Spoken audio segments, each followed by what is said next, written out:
አንዳንድ ሰው ትልቅ ሰው ከሆነም በኋላ አያድግም። ሁሌም ቢሆን የሕፃንነት ባህሪውን ይዞ ይቀጥላል። ታዋቂው ጸሐፊም ሮበርት ግሪን እንደነዚህ አይነት ሰዎችን ዘ ቢግ ቤቢ ብሎ ይጠራቸዋል። ትልቁ ሕፃን እንደማለት ነው። ታዲያ አሁን እነዚህ ልጅ የሚባሉ ሰዎች በሀያዎቹ ዕድሜያቸው ውስጥ አሁንም ያንን የሕፃንነት ባህሪያቸውን ያሳያሉ። ወጣትነት ነው ችግር የለውም ተብሎ ይታለፋሉ። 30ዎቹ ዕድሜዎቻቸውም ላይም መታገስ እንችላለን ብለን እናስባለን። በ40ዎቹና በ50ዎቹ ግን እየቀጠለ ሲሄድ እነዚህ ደግሞ ምን አይነት ሰዎች ናቸው ማለት ይጀመራል። ጥሩ ባህሪ ያላቸው ሰዎች እንኳን ቢሆኑ በ40 ዓመታቸው አሁንም እንደ ሕፃን እየሆኑ የሚቀጥሉ ከሆነ አሁንም ድረስ እንደ ወጣትነት ዕድሜያቸው እየወጡ እየጠጡ የሚያመሹ ከሆነ ወይንም ሕይወታቸውን ኢሬስፖንሲብሊ የሚመሩ ከሆነ አስፈላጊ የሚባሉትን የሕይወታቸውን ክፍሎች እንዴት ማስተካከል እንዳለባቸው የማይገነዘቡ ከሆነ የሰው ሸክም ሆነው የሚሄዱ ሰዎች ይሆናሉ። እንደነዚህ አይነት ሰዎችም ሁሌም ቢሆን በውስጣቸው የሆነ ሰው እኔን ቢንከባከበኝ ቢይዘኝ ብሎ ያስባሉ ይላል ሮበርት ግሪን። ታዲያ አሁን እንደነዚህ አይነት ሰው ከወደዳችሁ እነሱ እናንተን እንዲወዷችሁ ማድረግ የምትችሉት እነሱን ባለመተቸት ነው። ከተቻቿቸው ተመልሰው ከእናንተ ለመራቅ ይሞክራሉ። ስለዚህ እነሱ በሕይወታቸው የሚፈልጉት ሬስፖንሲብል የሆነ ሰው ነው።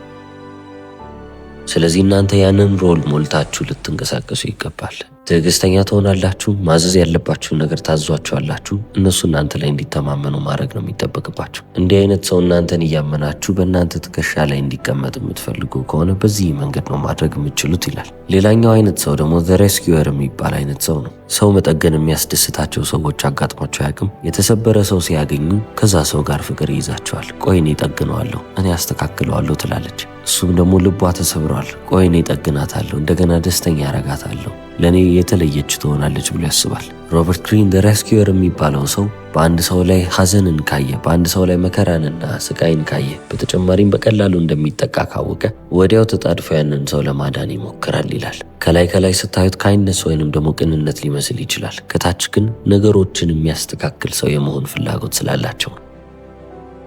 ታዋቂ የሚባለው ገጣሚ ሎርድ ባይረን በጊዜው ብዙ ሴቶች ከሱ ጋር በፍቅር እንዲወድቁ ማድረግ የቻለው በዚሁ ነበረ። ነፍሱ እየተሰቃየች እንደሆነ፣ ነፍሱ እየተጨነቀችበት እንደሆነ አድርጎ ነበረ ሲያስመስል የነበረው። አንዳንዶቹ የልቤ ቁስሎች መቼም ሊድኑ አይችሉም አይነት መልእክትን ነበረ ሲያሳያቸው የነበረው። እነሱም ደግሞ ይህን እንደ ቻሌንጅ ወሰዱት። ይህንን መቼም ቢሆን አይድንም ብሎ ያሰበውን ነገር አድኜ እንዴት የተለየው እንደሆነ አሳየዋለሁ የሚል ሀሳብ በአይምሯቸው ላይ መጣ። ለየት ያልኩ ነኝ ብላ ማሰብ ጀመረች። ራሷን እንደ ቾዝን ወን ወይንም እንደተመረጠች አርጋ ማሰብ ጀመረች። ወይንም ደግሞ ጥሩ ስራ እንደምትሰራ አርጋ ታስብ ይሆናል። እያንዳንዱ ሴት ከጠገነው በኋላ ግን ሁሌም ቢሆን ልባቸውን ሰብሮ ይሄድ ነበረ። ለስራቸው ለልፋታቸው ጥሩ ነገር ሰጥቷቸው አያውቅም። በቃ ልባቸውን ይሰብራል፣ ያሳዝናቸዋል፣ ይሄዳል። ታዲያ አሁን እዚህ ጋር ሎርድ ባይረን የእነሱን ድክመት ተጠቅሞን ያጠቃቸው። ሬስኪዩር የሚባለው ሰው ወይንም አዳኝ የሚባለው ሰው ድክመቱ ይሄ ነው ይላል ሮበርት ግሪን። ሁሉንም ሰው ለማዳን ነው የሚፈልገው።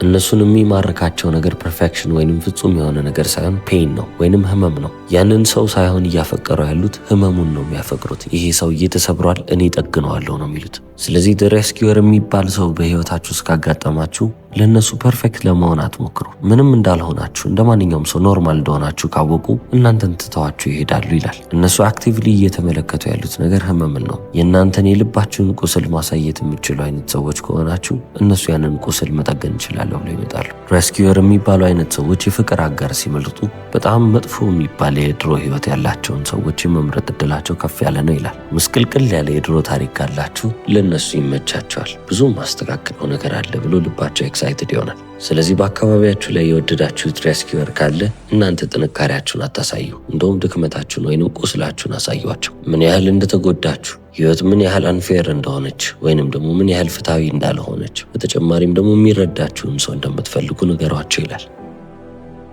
ወዲያውኑ እኔ ያለሁልህ ብለው ወደ ህይወታችሁ መምጣታቸው አይቀርም። አንዴ ደግሞ ገብተው ሁሉንም ነገር ከተመለከቱት በኋላ ይህንን ሁሉ ችግርማ ማስተካከል አለብኝ ብለው አንዴ እግራቸውን ካስገቡ በኋላ ከዛ መውጣት ይከብዳቸዋል፣ አይፈልጉም። ወደ ቀጣዩ ሰው ደግሞ እንለፍ። ዘሩዌ የሚባል አይነት ሰው አለ።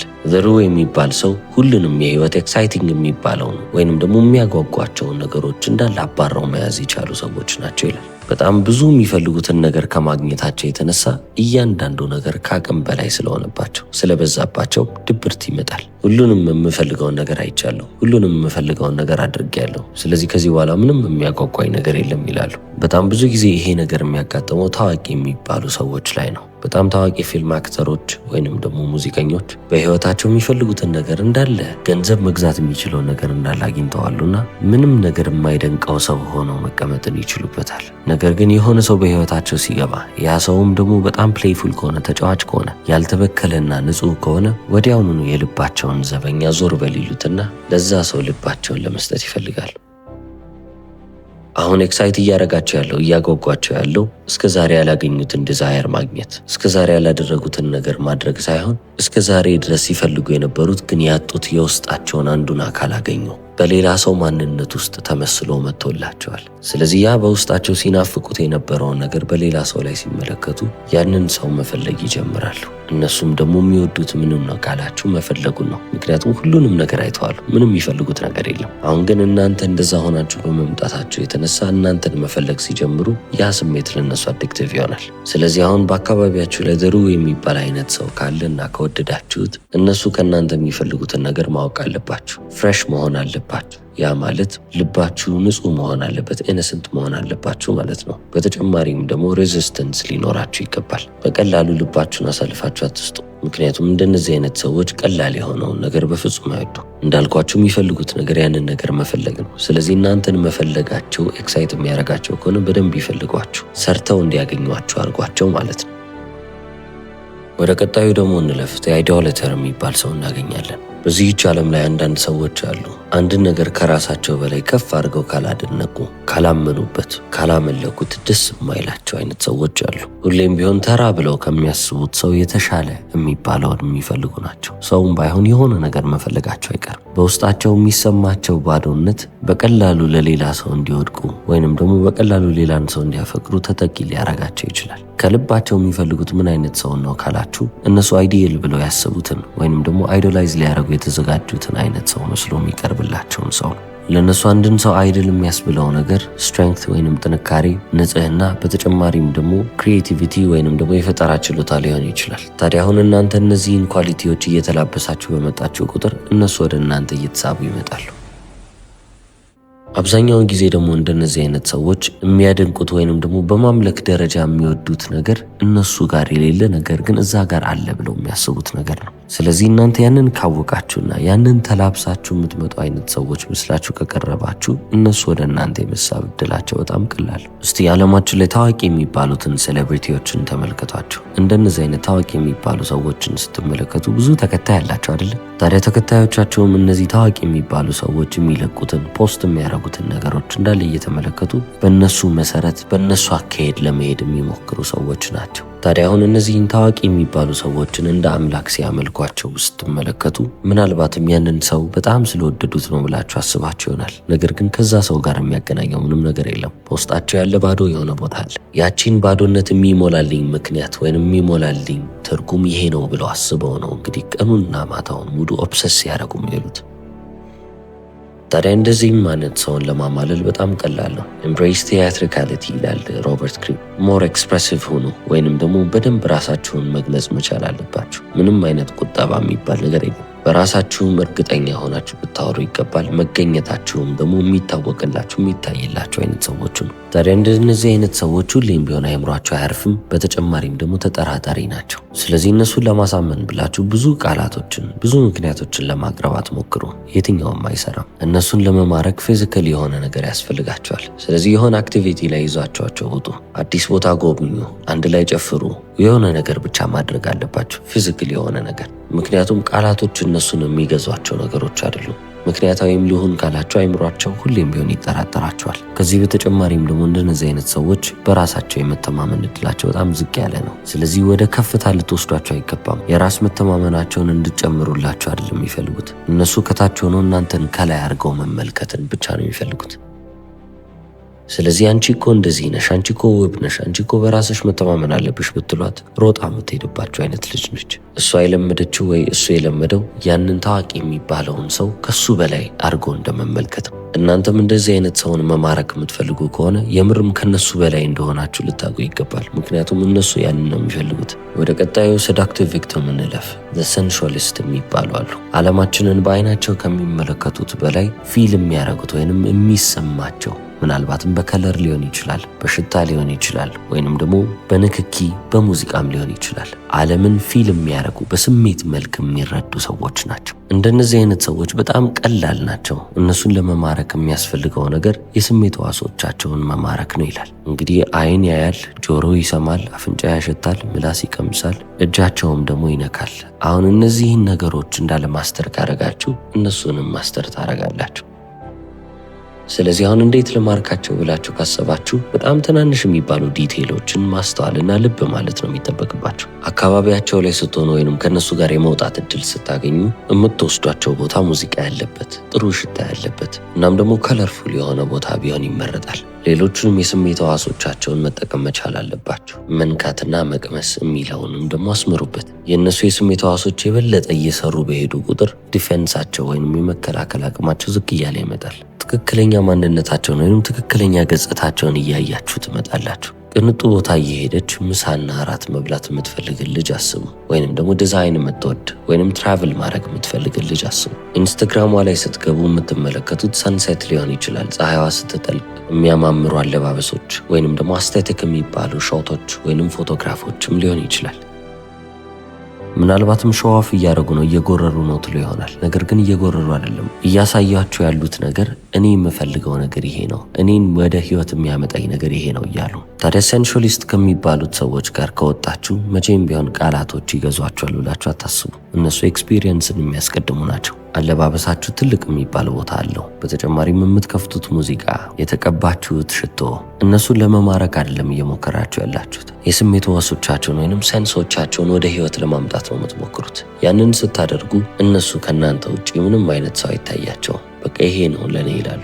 17ኛው ሰዳክቲቭ ቪክቲም ዘ ሞናርክ የሚባል ሰው ነው። ኃይል ወይንም ደግሞ ስልጣን የሚባለው ነገር ከውጭ ስትመለከቱት በጣም የሚያጓጓ ወይንም ደግሞ አስደማሚ ነገር ሊመስል ይችላል። ኃይል ወይንም ስልጣን ላለው ሰው ግን እስር ቤትም ሊሆንበት ይችላል። ትላልቅ ድርጅቶችን የሚመሩ ሰዎች ወይንም ደግሞ ትላልቅ ቦታ ላይ ያሉ ሰዎች አሊያም ደግሞ ሀገርን የሚመሩ ባለሀብት የሚባሉ ወይንም ደግሞ የንጉሥ ቤተሰቦች እንዳለ ሁሉም ሰው የሚያደንቃቸው ሰው ሊሆኑ ይችላሉ። ወይንም ሁሉም ሰው የሚፈራቸው ሊሆኑ ይችላሉ። አሊያም ደግሞ ሰው ይፈልጋቸዋል፣ ነገር ግን የሚፈልጋቸውም ለጥቅም ሊሆን ይችላል።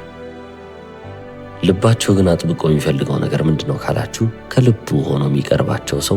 በተጨማሪም ኢኳሊቲ፣ እነሱን አግዝፋችሁ እንድትመለከቱ አይፈልጉም። በተጨማሪም ኢንቲመሲ ወይንም ደግሞ ያ በጣም ጥብቅ የሚባል ቅርበት ነው። ድክመታቸውም ይሄ ነው ማለት ይቻላል። ናፖሊዮን ቦናፓርት በራሱ በጣም ሲቸገርበት የነበረው ነገር ይሄ ነበር። በሄደበት ቦታ ሁሉም ሰው ዝቅ እያለ እሱን በፍርሃት ያስተናግደዋል። ለሱ በቃ ታማኝ ናቸው። እሱን ላለማበሳጨት፣ እሱን ላለማናደድ ነው የሚያደርጉት። ነገር ግን እሱ አይኑን የገዛው ወይንም ቀልቡን የገዛችሁ ማነች ካላችሁ ጆሴፊን ነበረች። ምክንያቱም ጆሴፊን እንደ ማንኛውም ሰው ተራ አድርጋ ነበር የተመለከተችው። እሱን አግዝፋ አላየችው። አንዳንዴ ወደ ራሷ ትስበዋለች፣ አንዳንዴ ሂድልኝ ከዚህ ትለዋለች። ችላም የምትለው ጊዜ አለ። እሱን ደፍሮ ማንም እንዲሰማው ያደረገ ሰው የለም። በሚሊዮን የሚቆጠሩ ሰዎች የሚንቀጠቀጡለት የሚፈሩት ሰው እንግዲህ እንደዚህ የማይታዘዝለትን ሰው ሲያገኝ ያ ልዩነት ለሱ ኢሬዚስቲብል ሆነ። በቃ ከሷ ሊርቅ አልቻለም። ስለዚህ ዘ ሞናርክ የሚባል አይነት ሰውን ካገኛችሁና እነሱን ማማለል ከፈለጋችሁ የራሳቸውን ዓለም እንደምንም ብላችሁ ልትሰብሩት ይገባል። ሁሉም አጠገባቸው ያለ ሰው እሺ የሚላቸው ሰው ነው። ፌመስ የሚባል አክተሮችን ወይንም አክትረሶችን ተመልከቱ። አካባቢያቸው ላይ ያሉት ሰዎች፣ ፐርሰናል አሲስታንቶቻቸው ወይንም ደግሞ ቲማቸው ውስጥ ያሉትንም ሰዎች ብትመለከቱ ሁሉም እሺ ነው የሚሏቸው። ላለመባረር፣ ስራቸውን ላለማጣት ወይንም ደግሞ ከነሱም ላለመራቅ የሚፈልጉ ናቸው። ከዚህ በላይ እሺ የሚላቸውና የሚታዘዛቸውን ሰው አይፈልጉም። እነሱ የሚፈልጉት ነገር ያለ እውቅናቸው ያለውን ማንነታቸውን ልብ እንድትሉና እንድታስተውሉ። በጣም እንደ ትልቅ ሰው ከቆጠራቸዋቸው እንግዲህ ከነሱ ጋር ልትስቁ ወይንም ደግሞ ልትጫወቱ አትችሉም። ስለዚህ እንደ ማንኛውም ሰው ብታዩዋቸው ግን ከነሱ ጋር ልትቀልዱ ትችላላችሁ፣ ልትከራከሩ ትችላላችሁ። አንዳንድ የማያስማማችሁ ነጥብ ላይም አልፈልግም፣ በዚህ መንገድ አልሄድም ብላችሁ እነሱም የሚፈልጉትን ነገር አልፈልጉም ልትሉ ትችላላችሁ። ዘ ሞናርክ የሚባል አይነት ሰው ሌላ ተላላኪ ወይንም ሌላ ሰራተኛን አይደለም የሚፈልጉት። እነሱ የሚፈልጉት ቦልድ የሆነን ሰው ነው ወይንም ደፋር የሆነን ሰው ነው። የመጨረሻው ሰዳክቲቭ ቪክቲም ጋር ደርሰናል።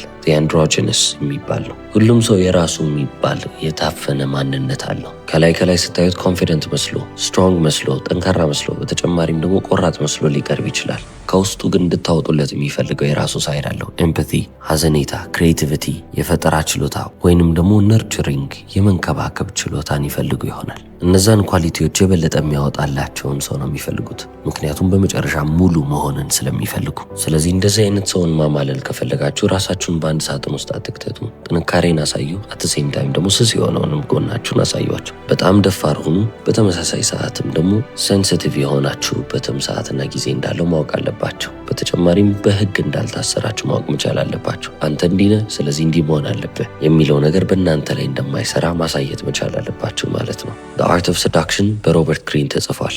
18ቱንም የሰዳክቲቭ ቪክቲሞች አይነት ተመልክተናል። ከዚህ በኋላም ያሉትን ቀጣይ ክፍሎች ይዤላችሁ እመጣለሁ። የበለጠ ኢንትረስቲንግ እየሆነ የሚመጣ መጽሐፍ ነው። ስለዚህ እስከ መጨረሻው ተከታተሉት። ይህንን ቪዲዮ ስለተመለከታችሁ አመሰግናለሁ። ቻው።